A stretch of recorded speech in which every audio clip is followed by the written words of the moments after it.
NATO, darating na sa West Philippine Sea. Ang British aircraft at iba pang mga barkong pandigma na kabilang sa North Atlantic Treaty Organization ay posibleng makikilahok sa multilateral maritime cooperative activity ng Armed Forces of the Philippines at Amerika sa West Philippine Sea upang ipakita sa China ang suporta ng mga bansa sa Europa na ang West Philippine Sea ay sa Pilipinas. Nagbabala din ang Philippine Navy sa China na huwag nitong tapakan ang mga karapatan nating mga Pilipino dahil kilala tayong mabait pero mabangis tayo kung magalit. Yan ay nasa kasaysayan ng mundo. Argentina Navy, tinuruan ng leksyon ng mga barko ng China. Pinutukan ng Navy ng Argentina ang mga Chinese vessel na nagsasagawa ng illegal fishing sa kanilang karagatan. Killer ship ng Amerika nasa Pilipinas pa rin at makikilahok ito sa Kamandag 2025. Panibagong military exercise ng Amerika at Pilipinas kasama ang Japan, United Kingdom at South Korea. Dalawang barko ng China bumuntot sa barko ng Pilipinas na sakay ang atin ito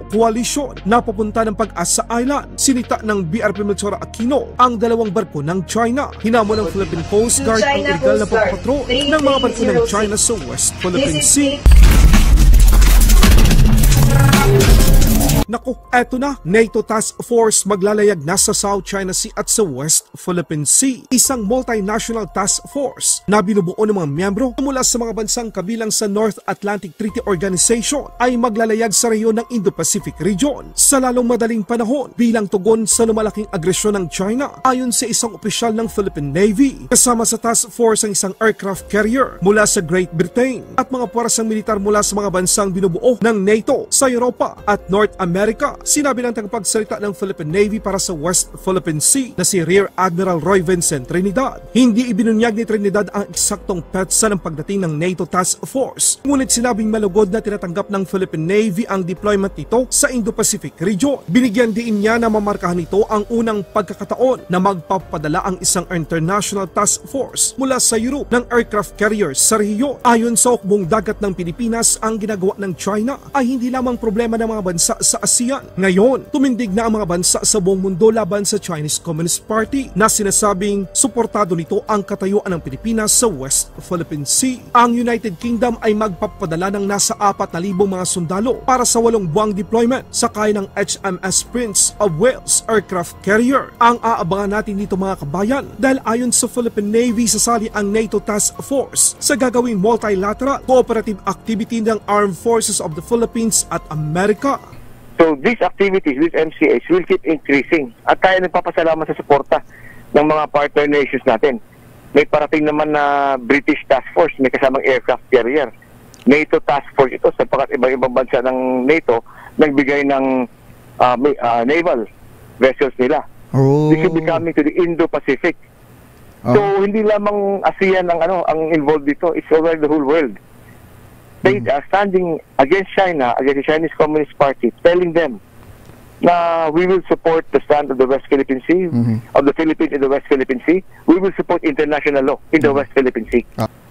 Merong isang multinational task force composed of NATO members na kasama dyan yung aircraft carrier ng Great Britain. Wow. Na ang tawag na yung kanilang Indo-Pacific deployment.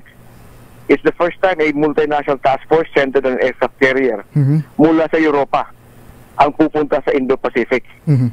Dati sa isang bansa lang nagpapadala rito. Ngayon is a multinational task force.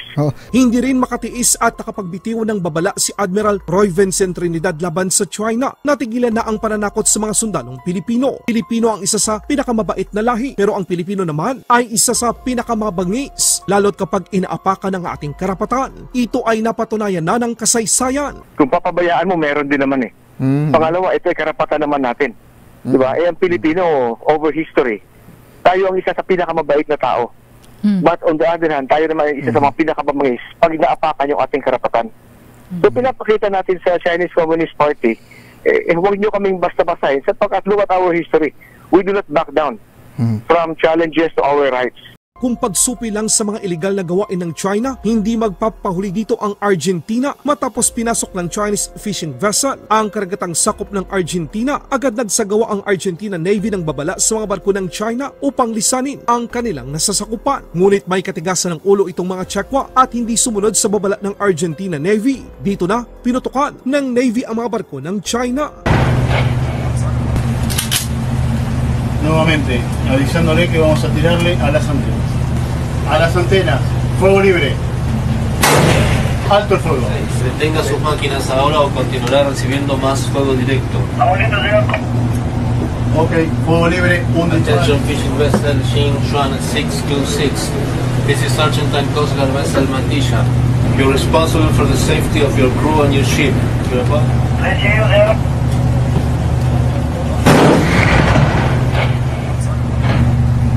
Alto el fuego, confirmo el barco. Fuego libre.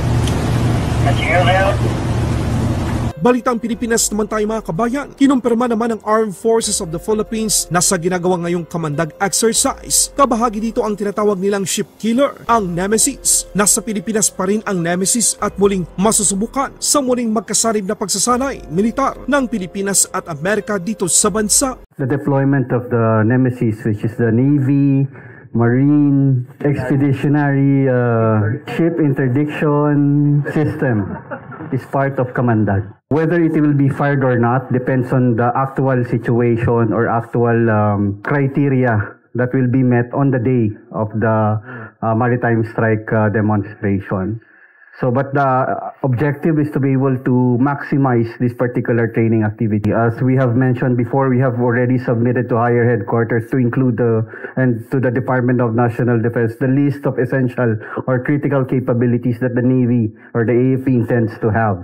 And this is one of the capabilities that we intend to have. Sa ibang balita naman, nagpadala naman ang Philippine Coast Guard ng dalawang barko nito, ang BRP Melchora Aquino at BRP Malapascua, upang samahan at protektahan ang barkong Kapitan Felix Oca. Nalulan ang mga miyembro at voluntaryo ng atin ito koalisyon patungong Pag-asa Island sa bayan ng Kalayaan sa West Philippine Sea para sa isang peace concert doon. Ipinadala ang dalawang barko ng Pilipinas matapos mamataan ang dalawang barko ng China Coast Guard na may hull number 3306 at 21549 na animoy sinusundan ang nasabing misyon. Humigit kumulang 58 nautical miles mula sa baybayin ng El Nido. Bilang tugon sa hindi otorisadong pagpatrolya ng China Coast Guard, agad nagsagawa ng radio communication ang mga barko ng Philippine Coast Guard upang questionin ang China Coast Guard 3306. To China Coast Guard 3306. This is Philippine Coast Guard vessel BRP Melchora Aquino, MRRV 9702. You are advised that you are currently sailing within the Philippine Exclusive Economic Zone, approximately 42.6 nautical miles northwest of El Nido, Palawan, Philippines. In accordance with the Republic Act 12064 or the Philippine Maritime Zones Act, the United Nations Convention on the Law of the Sea, in which you are a signatory state, and the 2016 arbitral award, you do not possess any legal authority to patrol within the Philippine Exclusive Economic Zone. Laban Pinas.